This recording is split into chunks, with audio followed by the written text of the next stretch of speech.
ദൈവനാമത്തിന് മഹത്വം ഉണ്ടാകുമാറാകട്ടെ. ഇന്ന് വരെ ജീവിപ്പാൻ ദൈവം തന്ന ഉപകാരങ്ങളെ ഓർത്ത് സ്തോത്രം ചെയ്യാം. ഞാൻ കുര്യൻ എം ചാക്കോ.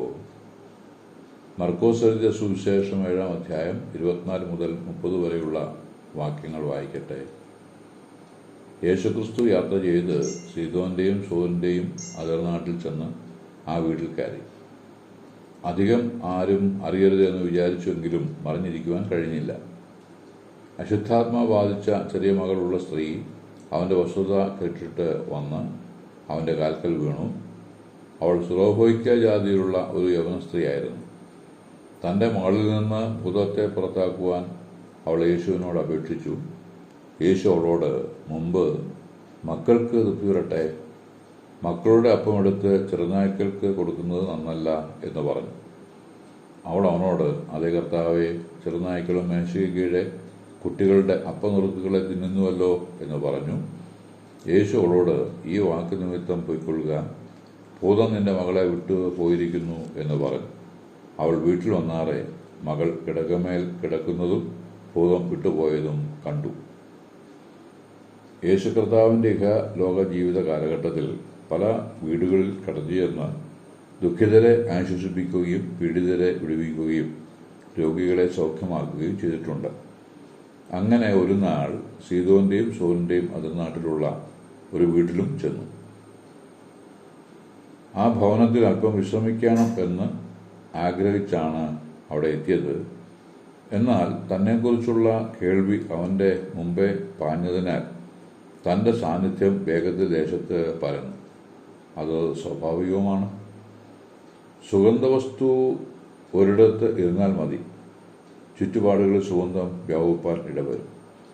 യോഹന്നാന്റെ സുവിശേഷം 12-ാം അധ്യായത്തിൽ ലാസറിന്റെ വീട്ടിലെത്തിയ കർത്താവിൻ്റെ കാലിൽ പൂശിയ സ്വച്ഛ ജലമാംസി തൈലത്തിൻ്റെ സുഗന്ധം വീട് നിറച്ചതായി പറഞ്ഞിട്ടുണ്ട്. ജലപ്രളയത്തിനു ശേഷം നോഹ ശുദ്ധിയുള്ള മൃഗങ്ങളിൽ നിന്നും പക്ഷികളിൽ നിന്നും ചെറുതെടുത്ത് യാഗപീഠത്തിൽ മേൽ വച്ച് ഹോമയാഗം അർപ്പിച്ചു. യഹോവ ആ യാഗത്തിൻ്റെ സൗരഭ്യവാസന മണത്ത് ദേശത്തെ അനുഗ്രഹിച്ചതായി ഉൽപ്പത്തി പുസ്തകം 8:21 രേഖപ്പെടുത്തിയിരിക്കുന്നു. സുഗന്ധ തൈലം മനുഷ്യ ഹൃദയത്തെ സന്തോഷിപ്പിക്കുന്നതും ആശ്വസിപ്പിക്കുന്നതുമാണ്. എന്നാൽ സുഗന്ധ തൈലത്തേക്കാൾ മനസ്സിനെ ആശ്വസിപ്പിക്കുവാൻ കഴിയുന്നത് നല്ല പേരിനാണ്. നല്ല പേർ സുഗന്ധ തൈലത്തേക്കാൾ ഉത്തമം എന്ന് സഭാപ്രസംഗിയുടെ പുസ്തകം 7:1 പറഞ്ഞിരിക്കുന്നു. തൈലത്തിൻ്റെ സുഗന്ധം മണിക്കൂറുകളോ ദിവസങ്ങളോ കൊണ്ട് അവസാനിക്കും. എന്നാൽ നല്ല പേര് നൂറ്റാണ്ടുകളോളം നിലനിൽക്കും. ആകയാൽ നല്ല പേര് സമ്പാദിക്കുവാൻ നമുക്ക് ഇടവരട്ടെ. യേശു കർത്താവിനെ കുറിച്ച് അറിഞ്ഞ് ഒരു യവന സ്ത്രീ അവളുടെ മകളുടെ പ്രശ്നവുമായി കർത്താവിനെ സമീപിച്ചു. എന്തായിരുന്നു മകളുടെ പ്രശ്നം എന്ന് ചോദിച്ചാൽ, മകൾ ഭൂതബാധ നിമിത്തം പ്രയാസപ്പെടുന്ന കുട്ടിയായിരുന്നു അത്രേ. മകളുടെ പ്രശ്നം എന്തെന്ന് ആ സ്ത്രീക്ക് മനസ്സിലാക്കാൻ കഴിഞ്ഞു എന്നുള്ളത് വലിയൊരു കാര്യമാണ്. ഇന്ന് അനവധി മക്കളുടെ പ്രശ്നം എന്തെന്ന് മാതാപിതാക്കൾക്ക് മനസ്സിലാക്കാൻ കഴിയാതെ പോകുന്നു എന്നത് പരാജയം തന്നെ. വേണ്ട ചികിത്സയോ ഉപദേശമോ നൽകാൻ കഴിയാതെ പരാജയരായിത്തീരുന്നു. ഇരുമ്പുറക്ക വിഴുങ്ങിയതിന് ചുക്ക് കഷായം കുടിച്ചതുകൊണ്ട് പ്രയോജനപ്പെടില്ലല്ലോ. ഭൂതബാധിതരെക്കുറിച്ച് പറയുമ്പോൾ ലൂക്കോസ് സുവിശേഷം 11:14 ഉള്ള വിവരം പറയാതിരിക്കാൻ കഴിയില്ല. ഒരിക്കൽ യേശു ഊമയായ ഒരു ഭൂതത്തെ പുറത്താക്കി. ഭൂതം വിട്ടുപോയ ശേഷം ഊമൻ സംസാരിച്ചു. അങ്ങനെയെങ്കിൽ ഒരു ചോദ്യം ഉയരുന്നു. ഈ മനുഷ്യൻ സംസാരിക്കാതിരിക്കാൻ കാരണം എന്തായിരുന്നു? ഉത്തരം, ഊമയായ ഭൂതം ആ വ്യക്തിയിൽ കയറിയതാണ് ആ മനുഷ്യൻ സംസാരിക്കാതെ ഇരിപ്പാൻ കാരണം. എന്താ തെളിവ് എന്ന് ചോദിച്ചാൽ അതിൻ്റെ ഉത്തരം, ഭൂതം ആ വ്യക്തിയിൽ നിന്ന് ഇറങ്ങിയപ്പോൾ ആൾ സംസാരിച്ചു എന്നതാണ്. ഇതിൽ നിന്ന് വ്യക്തമാകുന്ന കാര്യം, ഏത് തരത്തിൽപ്പെട്ട ഭൂതമാണോ മനുഷ്യനിൽ ഉള്ളത്, ആ ഭൂതത്തിൻ്റെ പ്രത്യേകത വെളിപ്പെടുത്തിയായിരിക്കും ആ മനുഷ്യൻ ജീവിക്കുന്നത്. അളവ് പറയുവാൻ കഴിയാതെ വണ്ണം കള്ളു കുടിക്കുന്ന മനുഷ്യരെ കണ്ടിട്ടുമുണ്ട്. അത് മുഴുവൻ ഒരു മനുഷ്യൻ തന്നെയാണോ കുടിച്ചത് എന്ന് പറയാൻ വയ്യ. ഇങ്ങനെ പലത് കാണാനും അറിയാനും ഇടയായിട്ടുണ്ട്. ഭോഷ്ക് പറയുന്നവൻ വാ തുറന്നാൽ ഭോഷ്കിൻ്റെ ആത്മാവിനാൽ നിയന്ത്രിക്കപ്പെടുന്നവൻ എന്ന് വ്യക്തമാകും. മഗ്ദലനാക്കാരി മറിയെക്കുറിച്ച് രേഖപ്പെടുത്തിയിരിക്കുന്നത് 7 ഭൂതങ്ങൾ ഉണ്ടായിരുന്നവൾ എന്ന നിലയിലാണ്. ദുർഗുണ സമ്പന്നയായിരുന്നവൾ എന്ന് ഗ്രഹിക്കാം. എന്നാൽ യേശു കർത്താവ് പാപമോചനം കൊടുത്ത് അവളെ യോഗ്യയാക്കി തീർത്തു. മർക്കോസ് സുവിശേഷം 5-ാം അധ്യായം 1 മുതൽ 20 വരെയുള്ള വാക്യങ്ങളിൽ ഗദര ദേശക്കാരനായ ഭൂതഗ്രസ്തനെക്കുറിച്ച് അവന് വന്ന സൗഖ്യത്തെക്കുറിച്ചും വായിക്കുന്നു.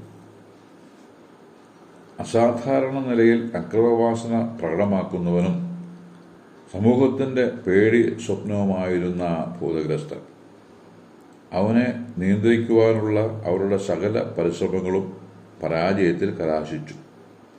അവൻ രാവും പകലും കല്ലറകളിലും മലകളിലും പാർത്ത് ഇടവിടാതെ വലിയ ശബ്ദമുണ്ടാക്കിയും ശരീരത്തെ സ്വയം ദണ്ഡിപ്പിച്ചും പോകും. ആ ഭൂതഗ്രസ്തൻ യേശുവിനെ കണ്ട മാത്രയിൽ ആദര സൂചകമായി വന്ദിച്ചു. യേശു അശുദ്ധാത്മാവിനോട് ആ മനുഷ്യനെ വിട്ട് പോകുവാൻ ആജ്ഞാപിച്ചു. അപ്പോൾ അശുദ്ധാത്മാവ് ആ മനുഷ്യനിലൂടെ സംസാരിച്ചു. യേശു കർത്താവ് നിന്റെ പേര് എന്ത് എന്ന് ചോദിച്ചപ്പോൾ ലഗ്യോൻ എന്നാണ് മറുപടി ലഭിച്ചത്. അവനിൽ അനേകം അശുദ്ധാത്മാക്കൾ വാസം ചെയ്യുന്നുണ്ട് പോലും. 10-ാം വാക്യം മുതൽ വായിക്കുന്നത് അശുദ്ധാത്മാക്കൾ കർത്താവിന് കീഴടങ്ങുന്നതും അവിടെയുള്ള പന്നിക്കൂട്ടത്തിലേക്ക് പോകുവാൻ അനുവദിക്കണമെന്ന് അപേക്ഷിക്കുന്നതുമാണ്. ആ അപേക്ഷ കർത്താവ് അംഗീകരിച്ചു. അവനിലുള്ള ദുരാത്മാക്കൾക്ക് പന്നിക്കൂട്ടത്തിൽ പ്രവേശിക്കുവാൻ അനുവാദവും കൊടുത്തു. തൽഫലമായി 2000 പന്നികൾ മലഞ്ചെരിവിലൂടെ ഓടി കടലിൽ ചാടി ശ്വാസം മുട്ടി ചത്തു.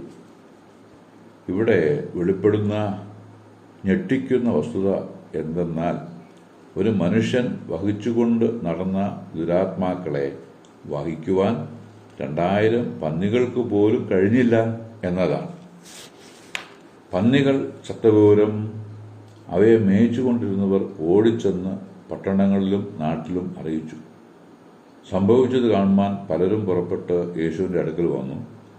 ലഗ്യോൻ ബാധിച്ചിരുന്നവൻ വസ്ത്രം ധരിച്ചും സുബോധം പൂണ്ടും ഇരിക്കുന്നത് കണ്ട് ആശ്ചര്യപ്പെട്ടു. അവർ വിവരം മറ്റുള്ളവരെ അറിയിച്ചു. ജനം യേശു കർത്താവിനോട് തങ്ങളുടെ അതിർ വിട്ടു പോകുവാൻ അപേക്ഷിച്ചു. നോക്കണേ, ജനത്തിൻ്റെ ഒരു കാഴ്ചപ്പാട്. ഭൂതങ്ങൾ വിട്ടുപോയി മനുഷ്യൻ നല്ലവനായി തീരുന്നതിൽ ജനത്തിന് വലിയ താല്പര്യമില്ല. പന്നികൾ വളർന്ന് കാശുണ്ടാകുന്നതിലാണ് അവർക്ക് താല്പര്യം. ഭൂതങ്ങൾ വിട്ടുപോയി സുബോധത്തിലേക്ക് വന്ന മനുഷ്യൻ യേശുവിൻ്റെ കൂടെ പോകുവാൻ സന്നദ്ധത പ്രകടിപ്പിച്ചു. യേശു അവനെ അനുവദിക്കാതെ നിന്റെ വീട്ടിൽ നിനക്കുള്ളവരുടെ അടുക്കൽ ചെന്ന് കർത്താവ് നിനക്ക് ചെയ്തതൊക്കെയും നിന്നോട് കരുണ കാണിച്ച വിവരവും പ്രസ്താവിക്ക എന്ന് പറഞ്ഞു. അവൻ പോയി യേശു തനിക്ക് ചെയ്തതൊക്കെയും ദെക്കപ്പൊലി നാട്ടിൽ ഘോഷിച്ചു തുടങ്ങി. കർത്താവ് നമ്മയും സഹായിക്കട്ടെ.